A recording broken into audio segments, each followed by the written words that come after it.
tahun jubileum 2025. Nah, temanya saya lihat itu menantang ini. Peziarah harapan. Peziarah harapan. Maknanya apa nih, Bapak? Tahun jubileum ini kita diajak untuk melewati pintu itu. Pintu itu dalam konteks ajaran Gereja Katolik ialah peziarah harapan itu tidak bisa dilepaskan dari makna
Smart Netizen, Floresnet TV.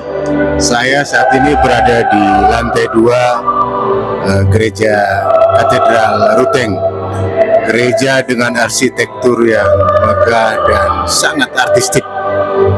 Nah, di belakang saya adalah kelompok paduan suara atau KOR yang mengiringi misa yang diadakan di gereja ini tanggal 1 Januari 2025 yang dipimpin oleh Bapak Uskup Ruteng, Monsinyur Siprianus Hormat. Dari gereja ini saya akan melaporkan secara khusus bagaimana ritual atau prosesi berlangsungnya misa kudus yang diadakan dalam rangka tahun baru 1 Januari 2025 di gereja terbesar di Manggarai ini.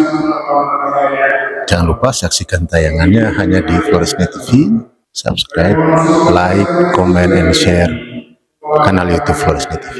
Bye bye.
DPP DKP, para pengurus dari tingkat KPD sampai tingkat prodi menyampaikan ucapan selamat hari Natal dan tahun baru untuk yang mulia Bapak Bosku.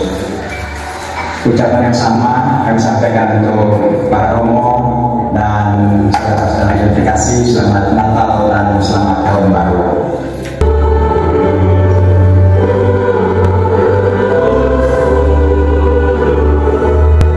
Smart Netizen, Flores.net TV, saya bersama dengan Uskup Ruteng, Monsinyur Siprianus Hormat. Selamat tahun baru ini, Natal, Bapak Uskup. Selamat Natal dan selamat tahun baru. Wah, luar biasa. Saya sempat menyimak sedikit tadi renungan Bapak Uskup. Ya. Nah, lalu juga disebutkan ada kaitan dengan tahun jubileum 2025. Nah, temanya saya lihat itu menantang ini. Peziarah harapan. Peziarah harapan. Maknanya apa nih Bapak Uskup? Nah begini, makna itu sebenarnya kalau kita lihat ketika saat dibuka, pembukaan pintu suci. Ya. Jadi dia tidak bisa lepas dari makna simbolis dari pembukaan pintu itu. Di pembukaan pintu itu sebenarnya bertujuan bahwa bukan saja punya makna harafiah bahwa kita lewat pintu, bukan. Tapi juga mempunyai makna spiritual. Bahwa pintu itu sebenarnya jalan kita menuju Allah, ya. Ziarah kita menuju Allah. Dan kita yakin Allah itu adalah Allah yang berbelas kasih kepada setiap ciptaannya. Maka tahun jubileum ini kita diajak untuk melewati pintu itu.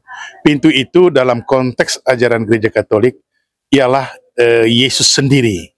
Karena dia adalah jalan, dia adalah kebenaran, dia adalah kehidupan. Jadi melalui dialah kita melewati ziarah kita menuju Allah Sang belas kasih yang penuh dengan kerahiman itu. Jadi kita lihat bahwa kita berziarah bukan saja ziarah dalam arti harafiah, tapi ziarah iman, ziarah batin. Ya. Dalam arti bahwa perjalanan ziarah itu dengan satu harapan bahwa kita akan merengkuh, kita akan mencapai. We have to reach Allah itu ya dalam apa? Dalam kesadaran iman kita. Dengan mencapai Allah, kita akan mendapat berkat, belas kasihan, rahmat, terutama keselamatan jiwa. Jadi makna ziarah itu peziarah pengharapan, berziarah dalam harapan. Apakah tahun-tahun lain tidak seperti itu? Tetap. Tahun-tahun lain tetap diberi seperti itu. Tapi dalam Gereja Katolik ada yang namanya extraordinary tahun yang dibuka oleh Paus setiap 25 tahun dalam perjalanan gereja yang kita sebut dengan tahun jubileum. Jadi di setiap katedral juga dilaksanakan ritus yang sama, bukan pertama-tama untuk gereja lokal, tetapi umat juga diarahkan kepada makna spiritual itu. Bahwa kini gereja kita juga, ya, gereja kita katedral yang menjadi sentral dari kehidupan gereja umat Katolik di keuskupan-keuskupan dibuka juga secara simbolis dalam arti bahwa kita memulai ziarah kita dengan satu tatapan akan harapan kepada Tuhan yang senantiasa membuka pintu kerahimannya, pintu belas kasihannya. Ya, kurang lebih seperti itu. Jadi peziarah harapan itu tidak bisa dilepaskan dari makna secara simbolis dibuka oleh Paus pintu suci pada 24 Desember malam sebelum perayaan Ekaristi Kudus. Dengan itu secara simbolik kita memulai ziarah kita. Melalui pintu itu nanti para peziarah juga akan berziarah melalui empat pintu suci di Roma. Di 4 basilika yang besar di Roma. Basilika Santo Petrus, Basilika Santa Maria Maggiore, Basilika Santo Yohanes Lateran, dan Basilika Santo Paulus. Jadi umat nanti akan melihat situ dengan satu kesadaran iman kita memulai perjalanan kita ingin menuju Allah yang berbelas kasih, Allah yang Maha Rahim. Ya.